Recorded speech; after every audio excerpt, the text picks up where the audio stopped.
Welcome to Chapter 7.5, Unresolved Tensions After World War I. This chapter addresses the political firestorm of post-war colonialism. We have a lot of details that we want to fill in order to understand some pretty straightforward key concepts. But before we get started, let's do a quick review. We have two questions today based on Chapter 7.4. Pause the video to respond. Check your responses with the answers provided. Keep in mind that this list is not every country that has practiced or currently subscribes to these ideologies. There are many more. If you struggle to answer these questions, check out some of the supplementary resources on my website or revisit the video for Chapter 7.4. Our learning goal for today is to explain the continuities and changes in territorial holdings from 1900 to the present. The key concept that addresses this idea is, between the two world wars, Western and Japanese imperial states predominantly maintained control over colonial holdings. In some cases, they gained additional territories through conquest or treaty settlement, and in other cases, faced anti-imperial resistance. Please make sure that you annotate your key concept on the page. Now, to understand these continuities and changes, we will once again start by revisiting the Great War. European preeminence was weakened by the Great War. Colonies from all over the world fought alongside soldiers from their colonizing nation and died with them. India, New Zealand, Australia, Indochina, Algeria, Kenya, and a dozen other African colonies saw firsthand the blood and slaughter that the so-called civilizing force of democracy had on Europe. In defiance of social Darwinist policies, many were shocked that they were called upon to kill white soldiers, and scores of colonials died in equal numbers to their European counterparts. For places like Australia and New Zealand, this represented a far higher proportion of the population of their native lands than in European nations. When soldiers from colonial lands returned home, they brought with them a new distaste for European rule and democratic ideals. As the desire for self-determination grew, nationalist movements often took inspiration from the newly formed Soviet Union, which appeared to have thrown off the shackles of autocratic rule in exchange for an egalitarian communist society. Of course, they didn't know about the dirty little details like famines, purges, and gulags. European preeminence was further weakened by the immediate economic crisis of inflation, debt, and loss of overseas investments like Germany's colonies in Africa and Asia. As a result, the economic relationship between Europe and the United States reversed after the war, and the United States became a major creditor. Once the U.S. succumbed to the Great Depression, the reduction in American cash overseas dragged European nations down with it, and you know what that looked like from our last chapter. Before we delve too deeply into post-war colonialism, we need to take another look at the 1919 Treaty of Versailles. This document is incredibly important because it failed to secure the long-term peace everyone desired. From January to June of 1919, nearly 30 nations attended the Paris Peace Conference to negotiate the terms of the treaty. Notoriously not invited were the Central Powers, Austria-Hungary, Germany, Bulgaria, and the Ottoman Empire. They would be left with little choice: agree to the terms of the treaty or face occupation. Russia was also left off the invite list because the new Bolshevik government refused to honor the war debts accrued by Tsar Nicholas II. Pesky communists. Taking the lead on negotiation was the Big Four: England, France, Italy, and the United States. France, England, and Italy wanted to punish Germany. Georges Clemenceau of France demanded exorbitant reparation payments, the return of Alsace-Lorraine, an independent Rhineland as a buffer state, and the complete dismantling of the German military. Remember that this was not the only war that France had recently fought with Germany. The Franco-Prussian Wars were used by Otto von Bismarck to unify the German Confederation, and that was less than 50 years prior. It's also how France lost Alsace-Lorraine in the first place. David Lloyd George of Britain did not have to address infrastructure damage like France experienced, but he did have an empire to consider. He demanded German overseas colonies and a reduction in the German Navy, the only maritime force capable of challenging England. Then there was Italian Prime Minister Vittorio Orlando. He demanded the land Italy had been promised in the Treaty of London had they defeated Austria-Hungary, which they didn't. When Clemenceau and Lloyd George only partially delivered on their promise and then denied to transfer any German colonial holdings to Italy, Orlando left the Big Four, making it a Big Three. That takes us to our last member, the United States. President Woodrow Wilson had other ideas. The U.S. fought entirely on someone else's soil, suffered no infrastructure damage, and participated for about a year. His goal was to prevent future European wars that might require U.S. intervention. And to accomplish this, he presented his 14 points. In points 1 through 5, Wilson hoped to eliminate the causes of World War I and called for an end to secret treaties, or alliances, a guarantee of freedom of the seas, to eliminate imperial colonies, and to reduce all national militaries. In points 6 through 13, he suggested altering national boundaries to create new nations and allow for self-determination. In point 14, he proposed to create a League of Nations to settle disputes amicably. Then, on April 3, 1919, Wilson developed a high fever and collapsed from Spanish flu, which had been raging since January of 1918. He was confined to his bed for a week, where he was barely able to talk or stand upright. His personal physician wrote to a friend, "These past 2 weeks have certainly been strenuous days for me. The president was suddenly taken violently sick with the influenza at a time when the whole of civilization seemed to be in the balance." And it was. Wilson's absence came at a critical moment of the negotiations. The Big Three were attempting to solve larger questions of German reparations, the creation of the League of Nations, and the threat of Bolshevism, also known as Communism. When he returned a week later, Wilson wasn't the same man. He tired easily and quickly lost focus and patience, and he seemed paranoid. He achieved some of his specific goals, but he was unable or unwilling to articulate for a better world. Instead, he agreed to the terms favored by France in order to create the League of Nations. The final settlement punished Germany with a formal admission of guilt, enormous reparations, the loss of about 10% of its territory in Europe, and all its colonies abroad. Plus, the United States opted not to join the League of Nations, preferring to remain isolationist on their continent far, far away from the conflicts of Afro-Eurasia. So what did this border redrawing look like? A lot like this. Only white European nations saw self-determination and autonomy as a result of the Treaty of Versailles. The dissolution of Austria-Hungary created several new nations, including the ill-fated Yugoslavia. Even Poland got to exist again for about 20 years. And that was actually the problem. The new Poland created a geographical situation referred to as the Polish Corridor. The thin strip of land that gained Poland access to the sea also separated culturally similar groups in Germany and East Prussia. Nationalism becomes the excuse for Germany to invade Poland in 1939. In Africa, borders didn't change, but occasionally, who controlled them did. Although Germany had to give up its colonies in Africa and Asia, other imperial states did not. In fact, France, England, and even Belgium expanded their holdings in Africa by confiscating German colonies through the League of Nations mandate system. We'll discuss this in more detail shortly. Africa was not the only location where England and France benefited from the mandate system and the defeat of the Central Powers. The Ottoman Empire was completely dismantled after World War I, and France and England became the primary beneficiaries of these new lands. This was not initially supposed to happen, however. During the Great War, England enlisted the help of Arab Muslims who were unhappy about discriminatory Ottoman policies and their enforcement of Turkification. For their help in creating civil disturbances, they were promised self-determination after the war. So they delivered. Train after train on the Hejaz Railway was blown up or derailed, creating exceptional delays in troop and materiel transportation, practically paralyzing the Ottoman war machine. But secretly, it was agreed that autonomy was not to be in the cards for Arab nations.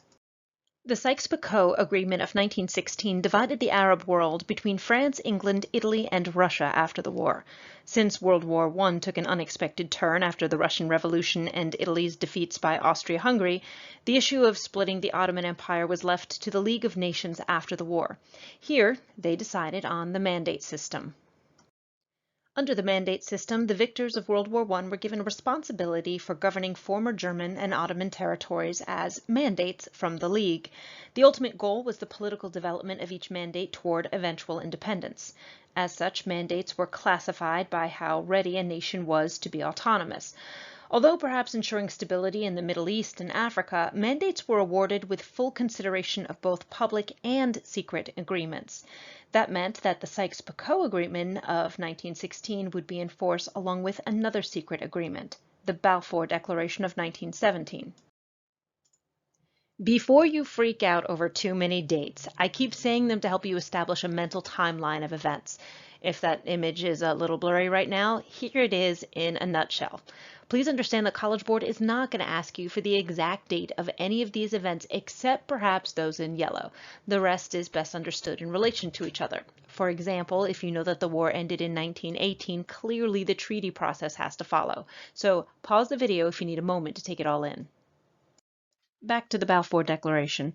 In 1917, the British government sent this letter to Baron Lionel Walter Rothschild, a prominent Jewish citizen, at least in part to garner Jewish support for the war effort.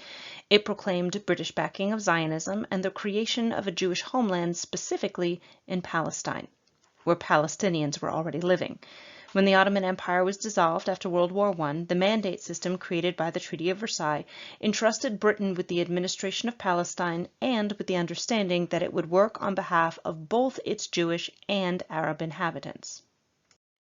This did not go smoothly. Pan-Arabism, the desire to create a unified Arab state, had been on the rise in reaction to Ottoman Turkification, and the British reneged on their deal to help them create it. There was also Pan-Islamism to contend with. Just as the name implies, Pan-Islamists wished to unify the entirety of Islam, and a Jewish Palestine was troubling. This is the official beginning of the modern Jewish-Muslim conflict, and one that has no easy answer to rectify. Violence continued to intensify until the British mandate was terminated in 1948. At midnight that very day, Israel declared its independence, and tensions erupted into the Arab-Israeli War, the first of many in the region. I strongly recommend that you watch the supplemental video on the Israeli-Palestinian conflict on my website for further explanation. Overall, the mandate system drew substantial resistance, but so did European colonialism in general. In Africa, a new class of elite leaders was emerging. Men like Jomo Kenyatta, who would later become the prime minister and first president of an independent Kenya, were often educated in European schools and brought home a fervor for natural rights, economic independence, and self-determination. Despite this, there were not very many well-organized uprisings after the war, at least in part because African colonies did not know how to structure themselves. Europeans had drawn artificial borders around large areas binding disparate cultures and languages together.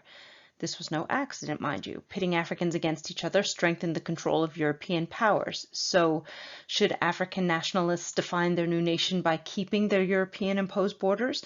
Should they divide by religion, by language, by geography? This answer would not be determined until after World War II, when young African nations agreed to maintain European boundaries to avoid further civil conflict on the continent. But there was another nationalist alternative, the idea of Pan-Africanism. In Pan-Africanism, all Africa unites as one nation, and then all individuals of African descent internationally. Espoused by Marcus Garvey, who grew up in Jamaica and spent substantial time in Britain and the United States, Garvey worked to instill racial pride and economic self-sufficiency for Black people in America and internationally. He supported complete independence of Africa and the unity of all African people to create a separatist society free of whites. Though he seldom receives credit for it, Marcus Garvey organized the largest mass movement of Black people in the world. He inspired the Negritude movement, the Back to Africa movement, Rastafarianism, and as a firm racial separatist, he had enormous impact on Malcolm X. He is also the individual who coined the phrase, "Black is beautiful." Africa was not the only place with resistance to European colonialism. India was developing its own voice after World War I.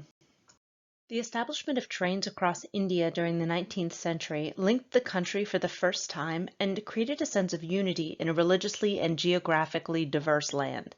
In response, the Indian National Congress was founded in 1885 to promote self-rule. Initially, it had the support of both Hindus and Muslims and favored collaboration with the British. But to blunt the Congress, the British encouraged the development of the Muslim League in 1906. Then, when independence after World War I was denied, both organizations moved to a position of opposition. Woodrow Wilson and his 14 points, as well as Vladimir Lenin's National Socialism, inspired them. Post-war resistance increased. The Rowlatt Act of 1919 was implemented to limit large gatherings of people due to the increasing popularity of nationalist speakers.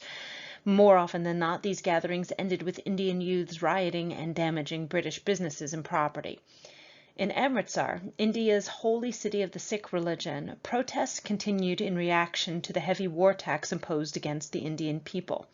Amritsar was placed under martial law, and all meetings and gatherings in the city were banned. 2 days later, on the day of an important Sikh festival, tens of thousands of people came to Amritsar from surrounding villages to attend the city's traditional fairs. Thousands of these people, many unaware of the recent ban on public assemblies, convened at Jallianwala Bagh, where a nationalist demonstration was being held. British troops surrounded the park and, without warning, opened fire on the crowd, killing several hundred and wounding more than 1,000.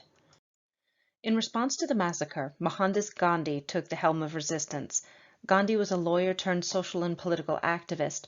In his youth, he studied law in London and then practiced in British South Africa, where Indian indentured servants were being horrifically abused under the system of apartheid. He returned to India during World War I and used his ideas of resistance through ahimsa, nonviolence, and satyagraha, truth and firmness, to make change. His leadership earned him the title Mahatma, which means great soul. As a devout Hindu, he opposed the caste system and referred to the untouchables or Dalits as the Harijan, or people of God. Today, the term is banned in India, and his work to create social equality is considered controversial because it directly challenged Hindu scripture. However, his work towards self-determination was substantial. After the Amritsar massacre, Gandhi realized that there was no prospect of getting fair treatment at the hands of the British, so he withdrew Indian cooperation from British industries. The non-cooperation movement from 1920 to 1922 prompted nationwide strikes that crippled the economy of the Raj. Indians all across the country refused to plant, harvest, or attend their jobs. The British had to tread lightly, however, because to punish Gandhi would have been to incite practically all of India against them. When the British finally stepped up arrests, trials, and punishments for participants, Gandhi switched tactics and moved into the civil disobedience movement. Now, Indians boycotted British industries altogether. They illegally bought cotton from local vendors to make their own fabric. Gandhi led his famous 241-mile salt march to the sea with crowds that grew into the thousands.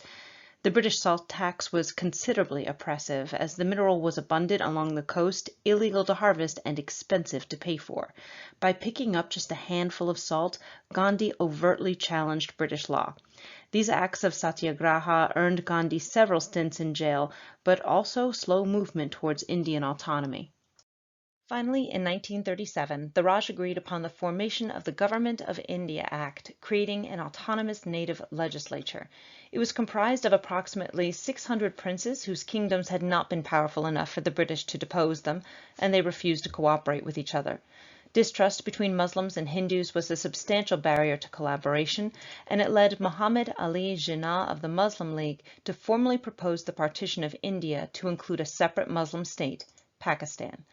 Gandhi and his close colleague Jawaharlal Nehru were very opposed to the partition, and Gandhi was quoted to have told a confidant, "I can only see evil in the plan." But despite his protests, work towards partition moved forward. In Chapter 8.6, we will address the final partition and the consequences after World War II. We head farther east now to address the rise of nationalism in Korea and China. Both have roots in the increasing power and influence of Japan. We begin in Korea. As a result of the Japanese victory in the First Sino-Japanese War in 1895, Korea lost its sovereignty for the first time in its 5,000-year history. The Japanese ruled with brutal oppression, and its growing presence on mainland Asia during World War I was cause for further alarm. As the war concluded, and it appeared as if the terms of the Treaty of Versailles would not embrace Woodrow Wilson's 14 points to eliminate imperial colonies and reduce all national militaries, the Korean people responded. On March 1, 1919, the following pamphlet was secretly circulated throughout the nation. "We hereby declare that Korea is an independent state and the Koreans are a self-governing people. We solemnly proclaim our independence to all the nations in accordance with the equality of all men. We also proclaim it to all the coming generations to preserve the fundamental right of self-determination." Millions of Koreans took to the streets to protest Japanese imperialism, and Japan responded with violence. Although Korea did not achieve independence on this day, this was the beginning of the Korean push for autonomy, and it is celebrated as Korean Independence Day. China was having similar issues with foreign interference. The revolution of 1911 forced the child emperor Puyi to abdicate, officially ending the nearly 300 years of Qing rule, but the loss of Manchurian control had not removed European spheres of influence. One of the major architects of the Chinese Revolution was Sun Yat-sen, who had received a Western education in Hawaii before it was a U.S. state. Angered by the Qing's inability to defend itself from European influence, he launched coup after military coup unsuccessfully. He grew a mustache, donned Western-styled clothes, and, posing as Japanese, traveled to the United States and England, where he learned about the ideas of Karl Marx. He developed his three principles of the people: nationalism, democracy, and socialism, and was elected president of the Revolutionary Alliance. When revolution successfully broke out in 1911, Sun Yat-sen proclaimed the establishment of the Republic of China the very next year. Political anarchy followed as powerful warlords sought to control the government and foment civil war. He reorganized his political party into the Kuomintang, or Nationalist People's Party, to create a stronger military. But with little financial support from the West, Sun struggled to keep peace. In 1919, he turned to Lenin, who was eager to spread communism around the world. The Soviets agreed to help establish a military academy, and a mission headed by a young military officer named Chiang Kai-shek was sent to the Soviet Union to secure assistance. More on him in just a moment. But happening far away in Paris, the Treaty of Versailles was being signed. When Germany's territorial rights in China were not returned to the Chinese as had been expected, but were instead turned over to the Japanese, the outpouring of popular outrage coalesced into a new nationalism, the May 4th movement. Although originating a few years prior among university intellectuals, the movement articulated the contempt for traditional Chinese culture felt by many educated Chinese. These individuals blamed traditional culture for the dramatic and rapid fall of China and maintained that China's cultural values prevented the nation from matching the industrial and military development of Japan and the West. Inspired by the March 1st movement in Korea, thousands of students rallied in Beijing on March 4, 1919, to protest China's treatment in the Treaty of Versailles. Many historians argue that the importance of the May 4th movement equals, if not surpasses, the more commonly known political revolutions of China's 20th century. The radical ideological shift that occurred as a result of this movement rallied the support for communism that will flourish 2 years later. And with that setup, let's take an initial look at Mao Zedong, the founding father of the People's Republic of China. Marxism increased in popularity after the May 4th movement, and the Chinese Communist Party, commonly referred to as the CCP, was founded in Shanghai in 1921. Their young leader was Mao Zedong, who ardently advocated for women's equality and socialism. In 1923, the Kuomintang allied with the CCP to defeat the warlords controlling much of northern China. Just when it looked like Chinese unification was attainable, Sun Yat-sen died of cancer and control of the Kuomintang was transferred to Chiang Kai-shek, the military leader who had commanded the armies. In 1927, Chiang Kai-shek launched an anti-communist purge. The remaining communists retreated to interior China until Chiang Kai-shek launched another major attack in 1934. This time, the communists fled 6,215 miles into northwest China. It will become known as the Long March, and it will galvanize the almost mythical status of Mao Zedong, who led the retreat. Along the journey, Mao developed his new form of Chinese communism, referred to as Maoism, and shared his philosophy with all those he encountered. For clarification, this is our third form of communism this year, and the fourth if you consider Stalin. We'll compare him later. So how does Maoism stack up against these communist greats? To begin with, let's take a look at who are the proletariat. In Marxism and in Leninism, they are the urbanites. For Maoism, these are the peasants making up most of the Chinese population. In Marxism, the revolution of the proletariat is supposed to lead to a socialist state. In Leninism, the revolutionary people are a class, the Bolsheviks, and their job is to constantly revisit revolutionary ideas. In Maoism, everyone is a revolutionary and is expected to uphold the ideas of revolutionary thought. The outcome for Marxism is that pure communism would develop as people adjust to a lack of materialism. Leninism? Revolution creates a dictatorship of the proletariat. And in Maoism, since everyone is a permanent revolutionary, everything is constantly changing. The other details that are different is that in Leninism, large-scale industry becomes a priority, while in Maoism, it's about small-scale industry. Leninism and Maoism both believe in agricultural collectivization as well. For our final look at nationalism in East Asia, we must visit Japan. Japan emerged from the Great War as a world power. It gained new territories from former German colonies and participated in the League of Nations. The Japanese economy was boosted by the war as it sold munitions to allies. This prosperity was short-lived, however, as its integrated economy slumped during the Great Depression. Labor unrest and demands for social reform pushed more militaristic leaders into positions of power. The subsequent establishment of the Greater East Asia Co-Prosperity Sphere was a Japanese empire in the making. Under the auspices of Asia for Asians, Japan claimed to protect member nations from Western influence. The reality was a growing sphere of Japanese influence that the League of Nations condemned but could not halt. Chinese unification threatened Japanese interests in Manchuria, which had been acquired after the defeat of Russia in the Russo-Japanese War. Although shrouded in speculation, it's commonly believed that Japanese troops destroyed tracks on their own railroad in order to point the finger at Chinese nationalists. The Mukden incident became the pretext for a Japanese attack against China. Over the opposition of Japan's civilian government, military leaders conquered Manchuria, renaming it Manchukuo and forming a puppet state.